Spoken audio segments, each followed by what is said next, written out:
बोलो विष्णु भगवान की जय। एकादशी माता की जय। ये बरुथिनी कास्ती की कथा धर्मराज युधिष्ठिर ने श्री कृष्ण भगवान कोला पुछी ही। तो भगवान आखदे विसाख महीने के कृष्ण पक्ष च आउंदी है। तो जिहड़ा कोई इहदी कथा पढ़दा सुनदा जां सुनांदा है उसी 1000 गौदान ते गंगा स्नान का फल मिलता है। तो जिहड़ा इहदा वर्त रखदा उहदे पाप नष्ट होंदे, सौभाग्य मिलदा ते ओह सुखी होई जंदा। ते राजा मंदाता ते दुंदमार आदि गी भी इस वर्त के प्रभाव कन्नै स्वर्ग मिलिया हा। ते भगवान आखदे एह् वर्त का फल है जिहड़ा एह् 10,000 साल तपस्या करने दा बराबर है। ते कन्नै जिसलै सूर्य ग्रहण च कोई कुरुखेतर जाइयै एक बार सुन्ना दान करै ना ओह्दा फल भी एह्दे बराबर है। ते एह् वर्त रक्खने आह्ले गी लोक ते परलोक दोनें च सुख मिलदा।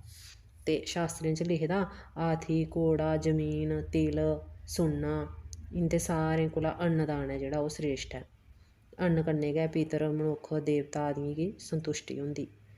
ते जेह्ड़ा कन्यादान है ओह् अन्नदान कोला भी उत्तम है। ते भगवान आखदे जेह्ड़ा कोई दाजा दे लालच कन्नै कन्यादान लैंदा ना हे राजन उसी ते प्रलय दे अंत तक नरक च रौह्ने पौंदा। ते भगवान आखदे जेह्ड़ा समर्थ अनुसार खुशी खुशी दाज सहित कन्यादान करदा ओह्दा फल ते चित्रगुप्त भी लिखी नहीं सकदे।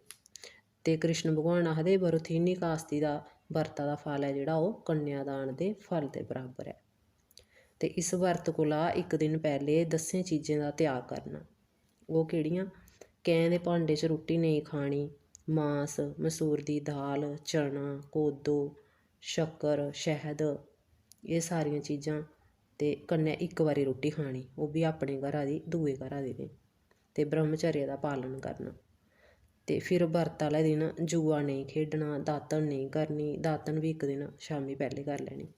दूए दी निंदा नेईं करनी चुगली नेईं लानी फालतू नेईं बोलना राम राम गै आखना लून नेईं खाना तेल नेईं खाना।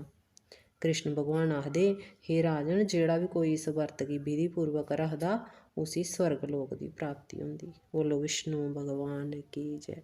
एकादशी माता की जय।